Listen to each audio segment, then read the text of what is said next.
चलो कोई बात नहीं, स्टॉप कर दिए थे इसीलिए ब्लिंक कर रहा था। ठीक है ना, अभी फिर से रिकॉर्ड होगा।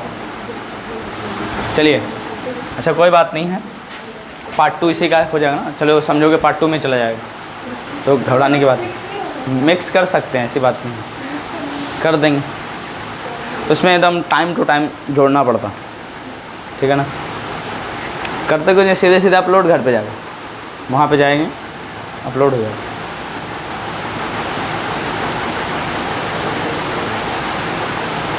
हो गया, ये वाला ट्रांसलेट कर लीजिए।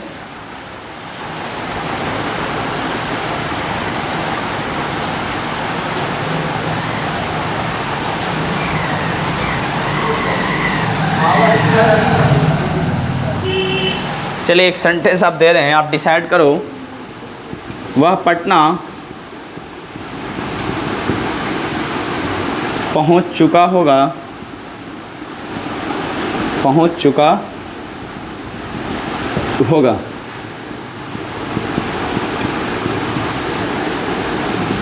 वह पटना पहुंचेगा। ये दोनों सेंटेंस अब डिफरेंस बताता हूँ। देखो फ्यूचर सीधा सीधा पढ़ के निकले थे, आज वही मॉडल मस्ट इसको दिखाएगा कि सच में मस्ट में और शैल में, विल में डिफरेंस है। फ्यूचर परफेक्ट पढ़े थे, याद है?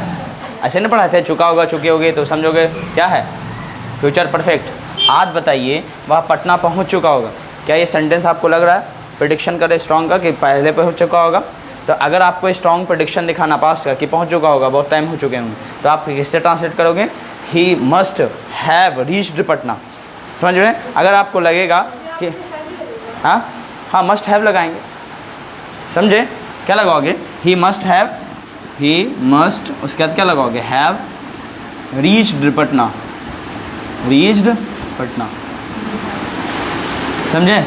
अगर मालूम चला यहाँ पे अगर किसी ने ट्रांसलेट किया इस तरह से, ही विल हैव, ऐसा कर लेगा ही विल हैव, ठीक है ना। उसके बाद लगा देगा he will have reached Patna, he will have reached Patna. तो सेंटेंस दोनों सही है, ये मत समझना कि वो गलत हो, ऊपर वाला सही है नीचे वाला गलत है, दोनों सही। लेकिन इसमें क्या होगा, प्रेडिक्शन स्ट्रॉन्गनेस की बात नहीं कर रहा, बस पहुंच चुका होगा, एक जनरल मतलब क्या है प्रेडिक्शन है, और उसमें क्या है स्ट्रॉन्ग प्रेडिक्शन। समझ पा रहे कि नहीं पा रहे? इसलिए स्ट्रॉन्गनेस दिखाना हो तो किसका यूज़ करोगे? मस्ट हैव का। अगर स्ट्रॉन्गनेस ना हो मतलब फ्यूचर के, तो आप विल हैव, शैल हैव के साथ जा सकते हैं। क्लियर है? अब यहाँ पे आओगे, वहाँ पटना पहुँचेगा। आप खुद बताइए, ये अभी हुआ नहीं घटना, होगा। बात समझ पा रहे कि नहीं पा रहे? क्या मस्ट से बना दोगे? नहीं बना सकते। किस चीज़ से बनाओगे? विल से बनाना पड़ेगा। ही विल रीच पटना, वो पटना पहुँचेगा। समझ पा रहे? कोई दिक्कत तो नहीं है? चलिए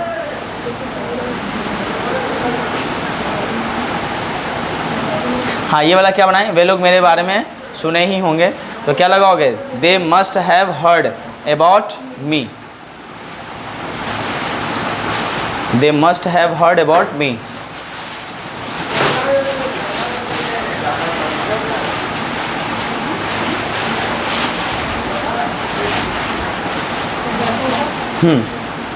हो गया। एक और लिखिए, ये तो जनरल बेस हो गया, ट्रांसलेशन बेस हुआ। अब इस ट्रांसलेशन बेस में एक और बता देते, ठीक है? ऐसे इसका क्वेश्चन बनता नहीं, जो बनना था उसी टाइप का बनता है, ठीक है? अब इसका कंटिन्यूस फॉर्म कैसे होता है? याद करो, प्रेजेंट या फ्यूचर इंडेफिनिट बनाने के बाद फ्यूचर कंटिन्यूस पढ़ाए थे, है ना? विल शैल के बाद, विल शैल के बाद be plus fourth form verb, continuous form verb का यूज़ करवाए थे। उसमें क्या था? वह करता रहा होगा। समझ पा रहे? फिर नहीं, फ्यूचर में करता रहा होगा, ये बातें थी। अब क्या है, आप सेंटेंस लिख रहे हो कि वह पक्का कर रहा होगा, वह पक्का यहाँ आ रहा होगा, ऐसा बोलते कि नहीं बोलते? वह पक्का उन लोगों से बात कर रहा होगा। तब आप क्या लगाओगे? विल बी के बाद फोर्थ फॉर्म वर्ब ना लगा के मस्ट भी लगाएंगे वहाँ पे। समझ पा रहे? यानी मस्ट भी उसके बाद कंटिन्यूस फॉर्म में बदल देना। चलो एक सेंटेंस लिखो, जैसे लिखिए एक सेंटेंस, वह लड़का पक्का यहाँ आ रहा होगा, वह लड़का पक्का यहाँ आ रहा होगा, वह लड़का पक्का यहाँ आ रहा होगा। ये वाला बनाइए, यहाँ आ रहा होगा। अब देखिए इसका कंटिन्यूस फॉर्म कैसे बनाएंगे। स्ट्रक्चर की बात करो तो सब्जेक्ट के बाद आपको क्या लगाना है? यहाँ पे मस्ट बी, उसके बाद कंटिन्यूस फॉर्म उसके बाद डॉट डॉट डॉट चल देना, ठीक है ना, ऑब्जेक्ट याद रखो जो भी होगा इनके बाद होगा। वह लड़का के लिए आप क्या लगाओगे, दैट बॉय। उसके बाद खुद बताइए स्ट्रॉन्ग, प्रेडिक्शन वो भी कंटिन्यूस फॉर्म में बता रहा है, तो मस्ट के बाद क्या लगाओगे, मस्ट बी। उसके बाद यहाँ आ रहा होगा must be coming here, must be coming here लगाना पड़ेगा, that boy must be coming here. समझे, कोई दिक्कत तो नहीं इसमें। वह लड़का पक्का यहाँ आ रहा होगा, that boy must be coming here. Clear. ऐसे वे लोग पक्का तुम्हारे पिता से बात कर रहे होंगे।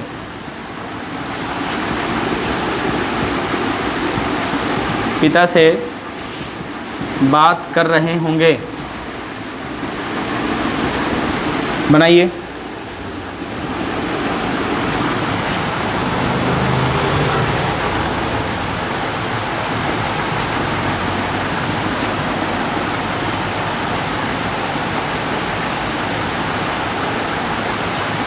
वे लोग का आप क्या लगाओगे, वे के बाद क्या लगाओगे, मस्ट बी। उसके बाद क्या लगाओगे, टॉकिंग। अब किसी पर्सन का किसी दूसरे पर्सन से बात हो तो टॉक के बाद क्या लगाना, to, talking to your father, your father बन गया, that boy must be talking to your father, है ना। यानी देखो कि मॉडल का यूज़ कंटिन्यूस फॉर्म में मस्ट का देखा।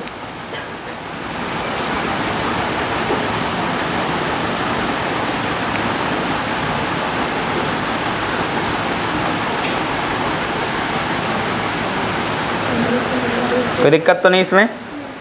चलिए अच्छा एक बात बताओ, क्या ऐसा भी लिख सकते हैं, he should be reading at this time, he should be reading at this time. क्या ये सेंटेंस सही है, देखो सेंटेंस बिल्कुल सही है, इसमें कोई गलती नहीं है, बिल्कुल ये सेंटेंस क्या सही है, he should be reading at this time. इसका मतलब क्या होगा, इस समय में उसे पढ़ते हुए होना चाहिए। इसका जनरल क्या है, इंस्ट्रक्शन की बात है, समझ पा रहे क्लियर है, जनरल इंस्ट्रक्शन है कि तुम्हें यहाँ पे पढ़ते हुए होना चाहिए। तो आप क्या, you must be, you must ना लगा कि you should be reading now. समझ पा रहे कि नहीं पा रहे, कोई दिक्कत तो नहीं है। तो आप देखो इसी को आप स्ट्रॉन्ग में बदल दो, यहाँ पे क्या लगाओगे, मस्ट बी लगा दो और कुछ नहीं, मस्ट बी। तब क्या मतलब बनेगा, he must be reading at this time. इसका मतलब वह पक्का भी पढ़ता रहा होगा। बात है ना, ये बातें हो जाती हैं, ये जनरल इंस्ट्रक्शन में चल जाएगा, ये स्ट्रॉन्ग प्रेडिक्शन में चल जाएगा। क्लियर है, कोई दिक्कत तो नहीं है, पक्का बोलिए। मस्ट शुड में अंतर समझ में आया। ऑट टू तो बेचारा अकेले, वो तो शुड पे डिपेंड है कि जैसे तुम कहो वैसे चलेंगे, बस फॉर्मल यूज़ आ जाए, मतलब मॉडलिटी तो मुझे भेज देना ज़्यादा प्रेफरेंस के लिए। बाकी जैसे शुड वैसे मस्ट, ये शुड वैसे ही ऑट टू। बाकी मस्ट में ये समझ में आ गया, कोई दिक्कत तो नहीं। क्लियर। तो इन बातों को भी ध्यान रखना है कि शुड का भी यूज़ आप कंटिन्यूस फॉर्म में यूज़ करोगे जैसे मस्ट है। ये भी सेंटेंस गलत नहीं, ये भी सेंटेंस गलत नहीं, दोनों मतलब सेम है, लेकिन थोड़ा बहुत डिफरेंस आ जाता है। इसका मतलब जनरल इंस्ट्रक्शन की बातें हो जाती है, उसे भी अभी पढ़ते हुए होना चाहिए, और इसका मतलब वो का भी पढ़ ही रहा होगा। समझ में आया, कोई दिक्कत तो नहीं है, ये बातें हो जाती हैं। अब इनको उतार लेना है, दोनों सेंटेंस बिल्कुल सही है। इसके बाद एक सेंटेंस और इस पर लिखो, मस्ट पे यूज़ जितना नंबर था आप कॉपी कर लिए होंगे। ये तो इंस्ट्रक्शन की बात, ये तो इसकी बात हो गई ना, ट्रांसलेशन बेस। अब एक यूज़ नंबर और लिखो, it is use to show, it is use to show, it is use to show, it is use to show a strong, it is used to show a strong instruction, it is used to show a strong instruction, instruction निर्देश जिसको कहते हो ना, strong instruction. जैसे मैं बोलूँ all the students must, या मैं लिख दूँ यहाँ पे शुड, है ना, रीड दिस पैराग्राफ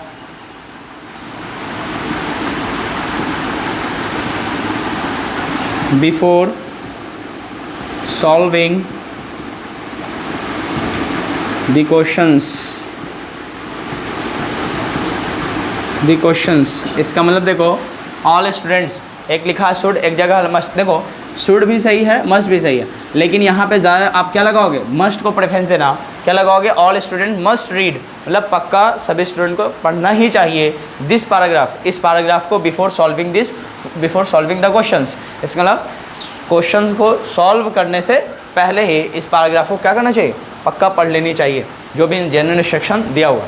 समझे, अगर शुड लगा लोगे तो उतनी प्रेफरेंस नहीं है, अगर मस्ट लगा रहा है तो पक्का प्रेफरेंस दे रहा है, अगर नहीं पढ़ोगे तो हो सकता है आपका लॉस कुछ हो जाए।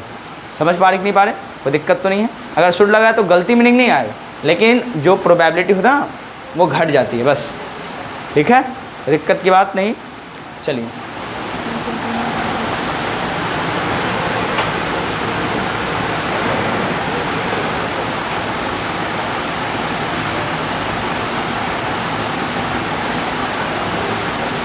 चलिए हो गया।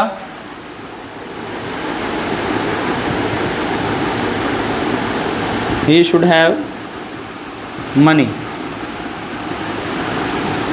मैं लिखता हूँ ही मस्ट हैव मनी।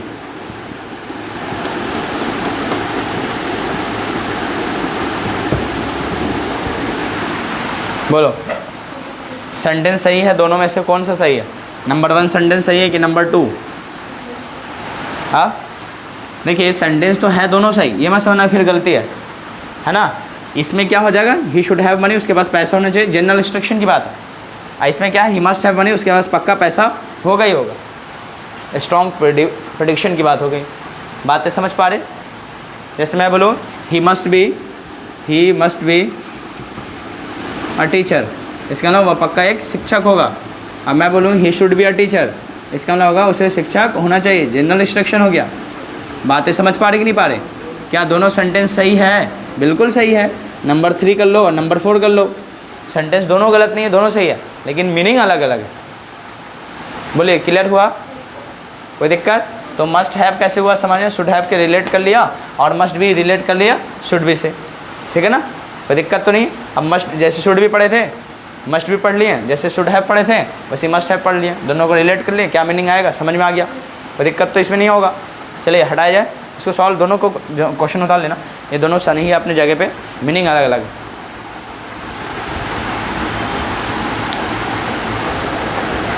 इसीलिए बोले थे शुड से रिलेट कर लो, शुड का मतलब भी चाहिए होता, मस्ट का मतलब भी चाहिए होता।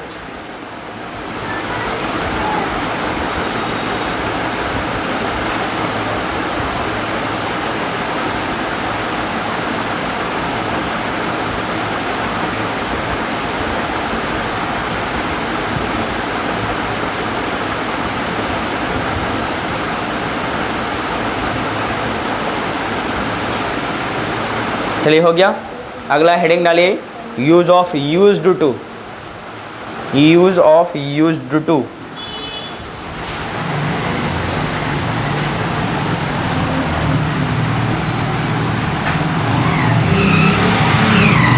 यूज ऑफ यूज्ड टू,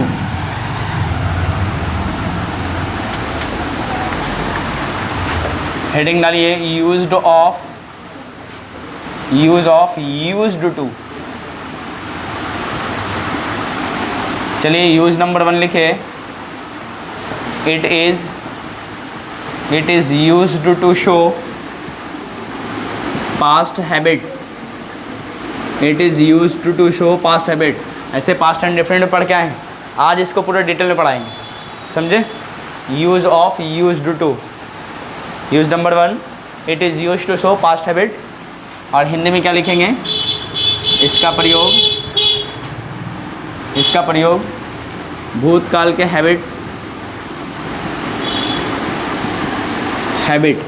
आदत को दिखाने के लिए करते हैं।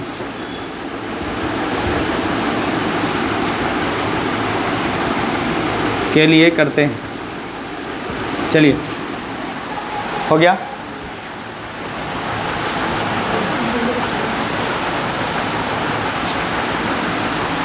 पहले जनरल की तरह पढ़ लो। जैसे स्ट्रक्चर में क्या लिखोगे, स्ट्रक्चर में सब्जेक्ट होगा, फिर क्या लगाओगे यूज टू, और यूज टू मॉडल है तो इसके बाद क्या लगाओगे बेस फॉर्म, और 99% बेस फॉर्म क्या होते हैं मेन फॉर्म वर्ब होते हैं, है ना, जिसको आप V1 कहते हो। उसके बाद क्या होगा, ऑब्जेक्ट या फिर अदर वर्ड। यहाँ पे वर्ब का मतलब ये मत समझना कोई और वर्ब V2 या सेकंड फॉर्म थर्ड फॉर्म, ये फिर बेस फॉर्म समझना, बेस वर्ब, बेस फॉर्म जिसको कहते हैं वही आएगा, ठीक है।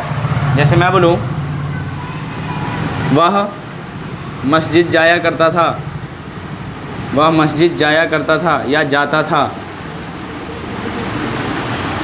बना दीजिएगा इस बेस पे। क्या बनाओगे, हाँ, he used to, he used to हो जाएगा, he used to go to mosque, है ना। क्लियर, बोलिए, समझ में आया, कोई दिक्कत तो नहीं। एक और ट्रांसलेशन ले लो। हम लोग उन लोगों से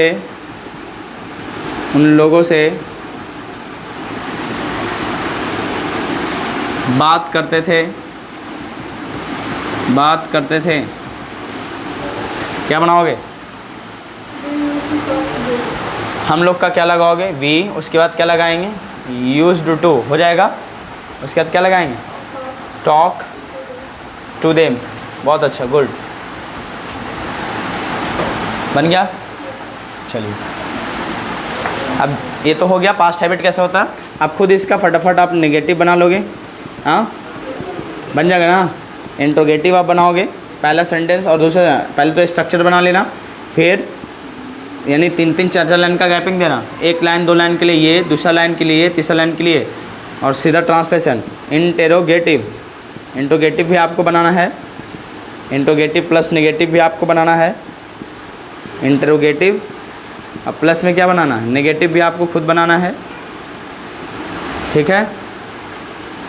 उसके बाद WH positive, WH negative, WH positive और WH क्या बनाओगे, नेगेटिव। Do it fast.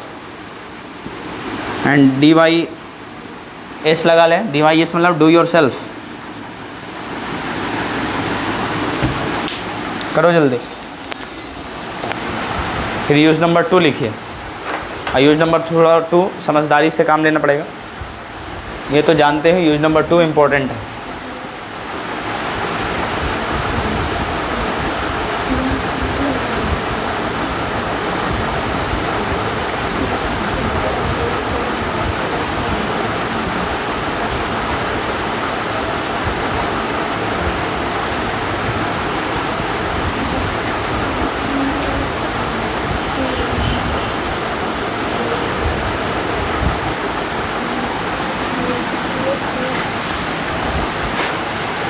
कर लोगे ना, डू फास्ट, नहीं तो चलो कर लीजिएगा। चलिए यूज नंबर 2 लिखिए। अब ये यूज नंबर 2,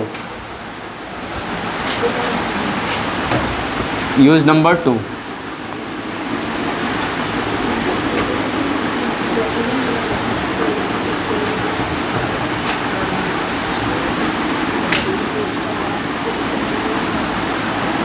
चलिए यूज नंबर 2 बहुत समझदारी से काम लेना पड़ेगा। एक बात बताओ, मैं कुछ बातें पहले बताता हूँ, ठीक है ना। देखो यूज नंबर 2 अगर लिखने जा रहे हैं तो पहले इसमें लिखेंगे, बाद में हेडिंग, पहले समझेंगे, हेडिंग बन जाएगा। देखो कैसे, मैं एक सेंटेंस लिखता हूँ, ही इज़ गुड। आप पार्ट्स ऑफ स्पीच में पढ़े होंगे, ये नॉन है, ये सॉरी ये प्रोनाउन है, ये क्या हो जाएगा, वर्ब है, और ये एडजेक्टिव है। ऐसा पढ़े आप। एडजेक्टिव कैसे पकड़ते हैं, ही इज़ गुड, वह अच्छा है, यानी नॉन प्रोनाउन की जो क्वालिटी बताता है उस वर्ड को आप सीधा सीधा क्या कहते हो, एडजेक्टिव कहते हैं। याद है आपको। चलिए मैं कहूँ ही इज़, उसके बाद मैं लिखूँ बैड, ही इज़ बैड, तो इसको क्या कहोगे आप, एडजेक्टिव कहोगे। तो दिक्कत तो नहीं है, बोलो पक्का ना, ये क्या हो जाएगा, एडजेक्टिव होगा, ये भी क्या होगा, एडजेक्टिव होगा। आगे बढ़ाइए। अब देखो इसमें क्या गए, मैं कहूँ ही इज़, मैं लिख देता हूँ यूज्ड, ठीक है। और आपका थोड़ा सा अगर बेसिक क्लियर होगा, अगर आप पहले भी passive voice of present indefinite पढ़े होंगे तो आप खुद बताइए पैसिव वॉइस प्रेजेंट इंडेफिनिट का क्या होता है। याद करो, वो ऑब्जेक्ट का सब्जेक्ट बनेगा, उसके बाद एम इज़ आर आता था, उसके बाद थर्ड फॉर्म वर्ब का यूज़ करते थे, क्योंकि जो यूज्ड है, यूज्ड कहाँ से आया है, तो यूज़ एक वर्ब भी तो है, बोलिए। और इसका second form third form used होता है कि नहीं होता? बोलिए, समझ में आ रहा है ना? तो इसका मतलब मैं कहूँ ये थर्ड फॉर्म वर्ब है, इसका मतलब क्या होगा? ही इज़ यूज्ड। जैसे मैं कहूँ यू टॉट, जैसे मैं कहूँ यू टीच, ऐसा लिख लेता हूँ। यू टीच मतलब आप पढ़ाते हैं, आप पढ़ाते हैं, ये सेंटेंस आ गया। और मैं कहूँ एक सेंटेंस में you are taught, you are taught, इसका मतलब क्या होगा? आपको पढ़ाया जाता है, आपको पढ़ाया जाता है या आपको सिखाया जाता है। पढ़ाना या सिखाना उसके लिए टीच आता है। ये सेंटेंस देखिए, नंबर सेंटेंस ऊपर वाला देखिए, दोनों में अंतर है कि नहीं है? एक एक्टिव में लिखा हुआ है यू टीच मतलब आप पढ़ाते हैं, आप एक्शन कर रहे हैं। आई यू आर टॉट मतलब आपको पढ़ाया जाता है, आपके ऊपर एक्शन हो रहा है। ये एक्टिव है, ये पैसिव है। समझ में आया? आप खुद बताइए ये पैसिव वॉइस है कि नहीं है? इसका मतलब ये थर्ड फॉर्म वर्ब है। अब ही इज़ यूज्ड का मतलब क्या होगा? आप उसका इस्तेमाल किया जाता है, उसका मतलब कोई ही है तो उसका कहो ना, उसका इस्तेमाल किया जाता है। इस्तेमाल समझते हो ना? प्रयोग किया जाता है, इस्तेमाल किया जाता है, मीनिंग यही तो निकलेगा ना, इस्तेमाल किया जाता है। बोलिए, कोई दिक्कत तो नहीं है? अच्छा, मैं कहूँ ही यूजेज़, ही यूजेज़, इसका मतलब वह इस्तेमाल करता है ना? वह इस्तेमाल करता है। ये क्या होगा? Active case. और ये क्या है? Passive case. पक्का समझ में आ गया? अब देखिए जो यूज्ड टू है ये हम लोग सीखेंगे कि ये थर्ड फॉर्म वर्ब की तरह भी यूज़ होता है। देखो है ना, कोई दिक्कत तो नहीं है? V3 हो गया। यूज टू जो है एडजेक्टिव इसके तरह यूज़ करोगे, मॉडल की तरह। एक और पहले समझाते हैं, चलो यहाँ पे ध्यान दीजिए। मैं एक सेंटेंस मिलता हूँ, हाँ ही इज़ यूज्ड, तो इसका मतलब क्या निकला था बताओ? हाँ, इसका मतलब उसका इस्तेमाल किया जाता है, उसका इस्तेमाल किया जाता है। बोलिए, कोई दिक्कत नहीं ना? अच्छा, मैं बोलूँ you are used, you are used, इसका मतलब आपका इस्तेमाल किया जाता है। अब एक बात बताइए, आप कोई चीज़ तो है नहीं कि आपका इस्तेमाल किया जाएगा, ऐसा तो नहीं है ना? गलत बात है, इस आदमी में इस्तेमाल किया जाता है, ऐसा कहोगे? मीनिंग तो रॉन्ग आ रहा है ना? अच्छा, क्या कहोगे अपने फादर के लिए? मेरा इस्तेमाल किया जाता है ना? वाह, तो क्या कहोगे? आई एम यूज्ड, मेरा इस्तेमाल किया जाता है, ये ना कहोगे? क्या कहोगे? आई एम, उसके बाद क्या लगाओगे? यूज्ड, मेरा इस्तेमाल किया जाता है, यही ना होगा? अच्छा, मैं एक सेंटेंस में कुछ नहीं कर रहा हूँ, ये नंबर 1 है, नंबर 2 है, नंबर 3 सेंटेंस है, मैं नंबर 1 सेंटेंस से रिलेट करता हूँ। मैं सिर्फ यही कह लेता हूँ ही इज़, उसके बाद मैं यूज्ड और टू लिख देता हूँ, बस इतना ही लिखा, मैं कुछ ज़्यादा नहीं लिखा। बस यूज्ड के बाद आप टू लगा दिए बस। तो इसका मीनिंग बताओ, क्या इनसे रिलेट करेगा? क्या सही सेंटेंस है कि कुछ गड़बड़ कर दिया? सेंटेंस वहाँ तक ठीक ठाक है? हाँ, आप देखिए, जब आपको पढ़ाया जाता है यहाँ तक, जैसे आपको पढ़ाए थे ही इज़ गुड, याद है आपको अभी? तो ये क्या था? एडजेक्टिव था कि नहीं था? और जैसे ही आप यूज टू से रिलेट करोगे तो यूज टू का दूसरा मतलब ये होता है आदत होना। बात सच पा रहे कि नहीं पा रहे? तो इसका मतलब क्या हो? जैसे गुड मतलब अच्छा है ना? बैड मतलब बुरा है मीनिंग। तो उसी तरह यूज टू का एडजेक्टिव के तौर पे अगर यूज़ करेंगे तो उसका मतलब क्या होगा? आदत होना। समझ पा रहे? तो ही इज़ यूज टू का मतलब क्या समझोगे? उसे आदत है, ये मीनिंग आएगा, उसे आदत है। और जब मैं टू हटा दूँ, सिर्फ ही इज़ यूज लिखूँ, तो इसका मतलब होगा उसका इस्तेमाल किया जाता है। देखिए, पहला डिफरेंस समझ में आया? सिर्फ टू लगा रहे हैं तो क्या मतलब आया? उसे आदत है। टू हटा दिया तो इसका मतलब क्या होगा? उसका इस्तेमाल किया जाता। दो डिफरेंस है। अच्छा, मैं टू हटाया तो थर्ड फॉर्म वर्ब की तरह काम किया, अगर टू लगा दिया वहाँ पे तो एडजेक्टिव की तरह काम कर रहा है। बोलो, कोई दिक्कत तो नहीं है? पक्का? चलिए इनसे रिलेट कर दिया। अभी एक सेंटेंस और लिखता हूँ मैं, यहाँ पे इनसे रिलेट करो। मैं लिखूँ ही इज़, लिख दिया ही इज़, उसके बाद लिखूँ good, he is good boy, he is good boy. क्या सेंटेंस सही है लिखा हुआ? सही है। अच्छा, एक बात बताओ, सेंटेंस गलत है कैसे? बॉय तो नॉन है, ये एडजेक्टिव है, तो सिंगुलर नॉन के लिए तो आर्टिकल आना चाहिए ना बाबू, समझे? तब ये सही होगा। अब he is a good boy लिखना पड़ेगा, ठीक है? अच्छा, एक बात बताओ, आपने थोड़ा सा बचपन पढ़ा होगा, क्या पढ़े थे याद करो? जैसे मैं कहूँ smoking is injurious to health, इसका मतलब क्या होगा? धूम्रपान सेहत के लिए हानिकारक है, ऐसा पढ़े थे? तो वहाँ पे बताइए स्मोकिंग क्या है? नॉन है। आप जैसे ही सेंटेंस का आप थोड़ा सा भी पार्ट से चीज़ बताया गया होगा, तो ये बताया जाता है कि सेंटेंस का जो सब्जेक्ट होता है या तो वो सब्जेक्ट नॉन होगा या प्रोनाउन होगा, और कुछ नहीं हो सकता। बात समझ पा रहे? तो वहाँ पे स्मोकिंग क्या होगा, नॉन होगा। वो बनता कैसे है, वर्ब से बन रहा है। स्मोक का स्मोकिंग बना रहे, लेकिन वो फंक्शन किसका कर रहा है, नॉन का। तो स्मोकिंग क्या हो गया, वहाँ पे नॉन हो गया, लेकिन वो बना कैसे, वर्ब से। तो वर्बल नॉन उसको कहोगे, और वर्बल नॉन को आप क्या कहते हो, जिरंड का केस। समझ पा रहे कि नहीं पा रहे? अब यहाँ बताओ, मैं एक सेंटेंस लिखा, smoking is injurious to health. क्या लिख रहा हूँ, smoking is injurious to health. Smoking is, अच्छा एक बात बताओ, स्मोकिंग यहाँ पे है तो नॉन, क्या यहाँ पे आर्टिकल लगाने की अब ज़रूरत है? नहीं, क्योंकि वो ओरिजिनल नॉन है ही नहीं, वो बन कर आया कहाँ से, वर्ब से। तो इसलिए आर्टिकल यहाँ पे नहीं लगाओगे आई स्मोकिंग, ये गलत हो जाएगा। समझ पा रहे? क्योंकि वर्ब से बना है। स्मोकिंग इज़, उसके बाद क्या लगाओगे, इंजूरियस, है ना। इंजूरियस के बाद प्रीपोजिशन क्या लगाओगे, टू, इंजूरियस टू हेल्थ हो जाएगा। क्लियर? अब यहाँ पे आओ, मैं कहूँ यहाँ पे कुछ नहीं, आगे कर रहा हूँ, दूसरा सेंटेंस इसी से कर रहा हूँ, ही इज़ यूज्ड टू, और उसके बाद मैं लिख देता हूँ स्मोक। तब ये सेंटेंस का क्या मीनिंग निकलेगा?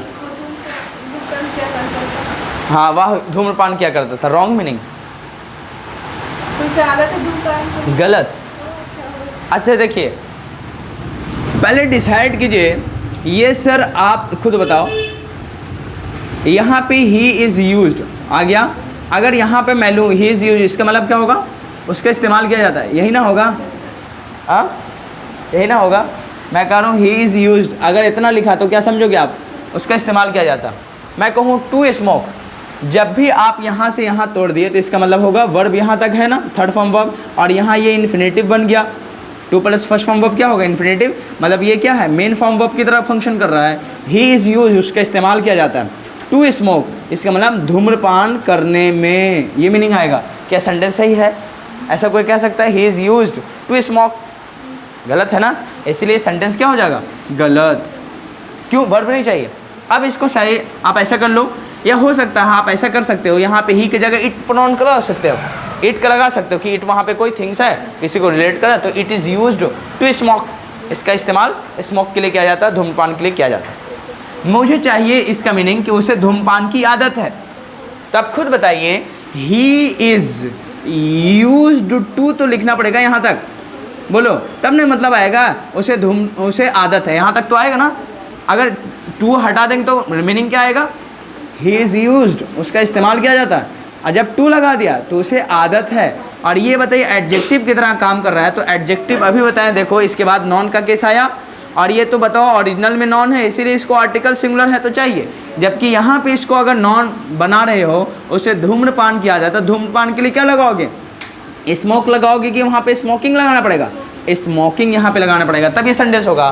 क्योंकि ये जो टू है इनके साथ है और टू इनके साथ नहीं है, आइए जो नॉन का केस बन रहा है, अब ये मीनिंग आएगा ही इज़ यूज्ड, इसका मतलब उसे आदत है स्मोकिंग, धूम्रपान की, तब ये सेंटेंस क्या होगा, सही होगा। बोलो समझ में आया? अच्छा, इनकी जगह अगर इट होता, इसी दूसरे में कह रहे हैं इट इज़ यूज्ड होता है, it is used, it is used to smoke, it is used to smoke, क्या ये सेंटेंस में सही होता? बिल्कुल सही हो जाता, क्योंकि इट वहाँ पे क्या है, कोई प्रोनाउन को रेफर कर रहा, हो सकता कुछ भी हो। बात सच पर, मतलब ड्रग्स एडिक्टेड हो गए तो इट से रिप्लेस कर देंगे उस चीज़ को, उसके बाद लगा लेंगे वो प्रोनाउन के केस में, ठीक है ना। इट इज़ यूज्ड, इसका इस्तेमाल किया टू स्मोक। बातें समझ में आया? कोई दिक्कत तो नहीं है? तो इसमें समझ में आया ये कैसे होता, पक्का? तो यूज नंबर 2 खुद बताओ क्या होगा, एडजेक्टिव की तरह यूज़ करोगे। एडजेक्टिव का मतलब यहाँ पे क्या होगा, आदत होने, प्रेजेंट का या पास्ट का। हेडिंग डाली यूज नंबर 2। देखो इतना मैं इसलिए डिटेल है, मैं चाहता तो डायरेक्ट कर सकता था, कुछ नहीं करता, लिखवा देता यूज टू का यूज़ एडजेक्टिव की तरह होगा, डायरेक्ट इसको मीनिंग देता। इतना समझाने की मुझे ज़रूरत नहीं थी, लेकिन समझाए इसलिए कि हो सकता है आपको कभी डाउट हो, देखो क्या गलती है क्या सही, समझ जाओ बात। अभी और मैं सेंटेंस देता हूँ, आपको बताना है कि सेंटेंस कौन सा सही है कौन सा गलत, इसी पे देंगे, पक्का? समझदारी अगर डेवलपमेंट हो गई होगी तो देख लेना सही कर पाओगे, नहीं तो फिर बाउंस करेगा। पहले इसको आप लिखिए यूज नंबर 2 में, it is used as an adjective, it is used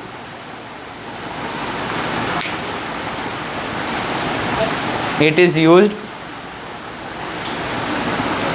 is used as an adjective इसका यूज़ एडजेक्टिव की तरह करते हैं। अब मीनिंग क्या लगाओगे यहाँ पे? आदत होना। ठीक है, स्टार लगा के लिखिए। यूज़ एक मेन वर्ब की तरह भी इस्तेमाल किया जाता है, जिसका मतलब होता है इस्तेमाल करना। यूज़ मेन वर्ब की तरह भी काम करता है, जिसका मतलब होता है इस्तेमाल करना या प्रयोग करना।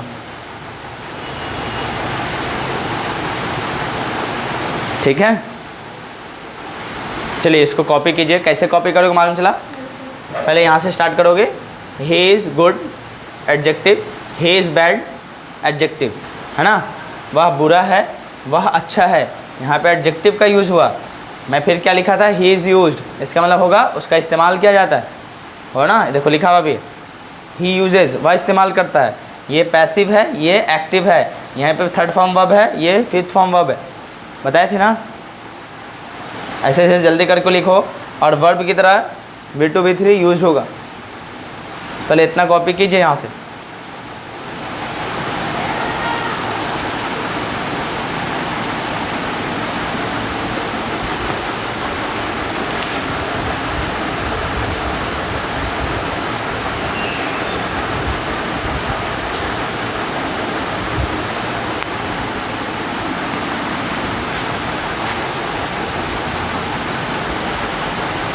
अब इतना समझाने के बाद अब मैं सेंटेंस अब देना स्टार्ट करता हूँ। आपको पकड़ना सही क्या है, गलत क्या है।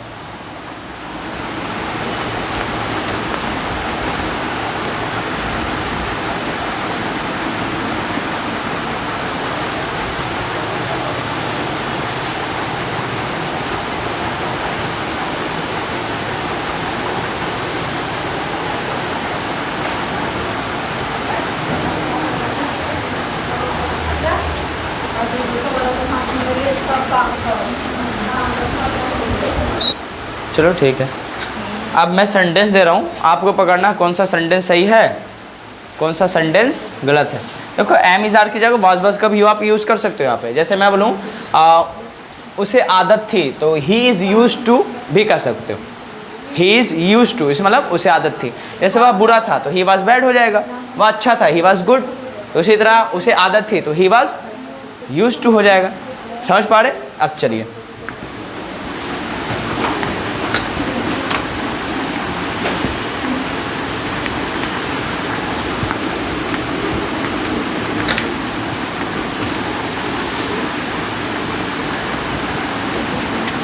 चलो सेंटेंस ही ले लो।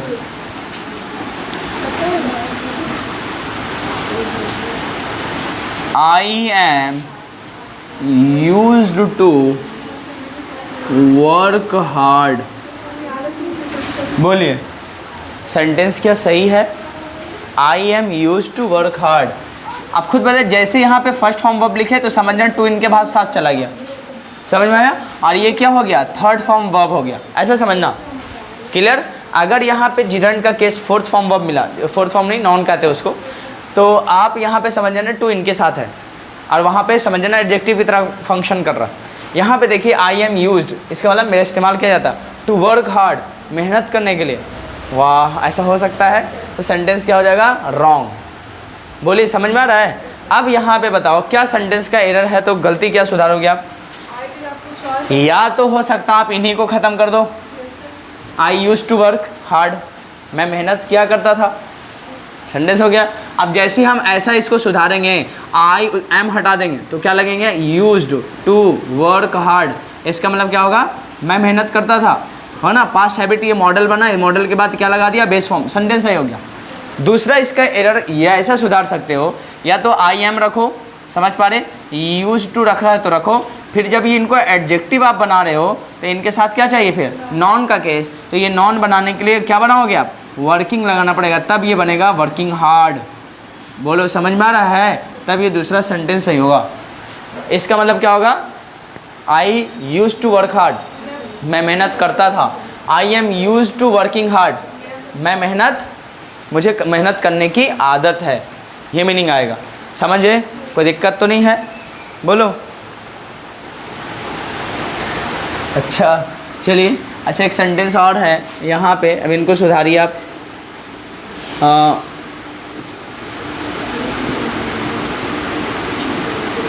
A camel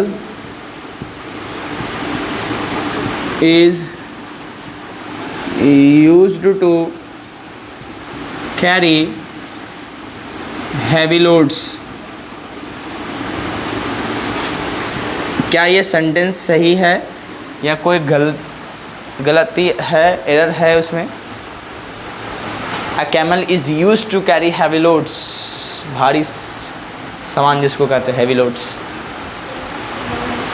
हाँ, आप खुद बताइए, आपको मतलब टेंशन नहीं लेना, ये देख लेना है कि यहाँ तक चलो। अ कैमल इज़ यूज्ड, इसका मतलब अगर निकाल रहा है कि कैमल का इस्तेमाल किया जाता है, हो सकता नहीं, बिल्कुल होगा कि कैमल का इस्तेमाल किया जाता है टू कैरी हैवी लोड्स। इसका मतलब भारी सामान को ले जाने के लिए कैमल का इस्तेमाल किया जाता है, ये सही होगा।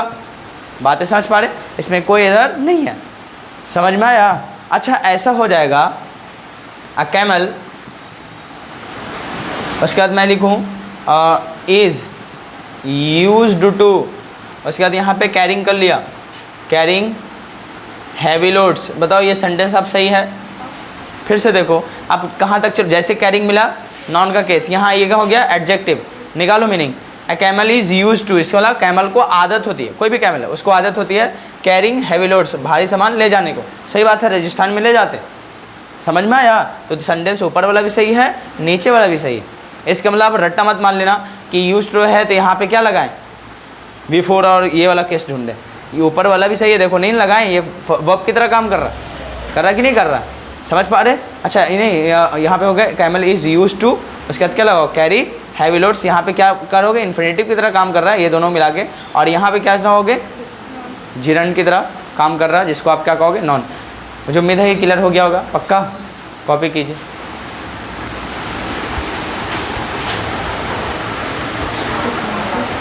तो चलिए, मुझे उम्मीद है कि ये बातें समझ में आ गई होगी, इतना आपके लिए सफिशिएंट है, ठीक है। अगला हेडिंग डलवाएंगे मॉडल का, चलो हेडिंग डाल ही दो। कल हम लोग पढ़ेंगे use of would, use of would, ये हेडिंग डाल के छोड़ दीजिए। The next class will begin from here, use of would. हाँ कल संडे, मंडे को मिलते हैं, ठीक है, चाहिए।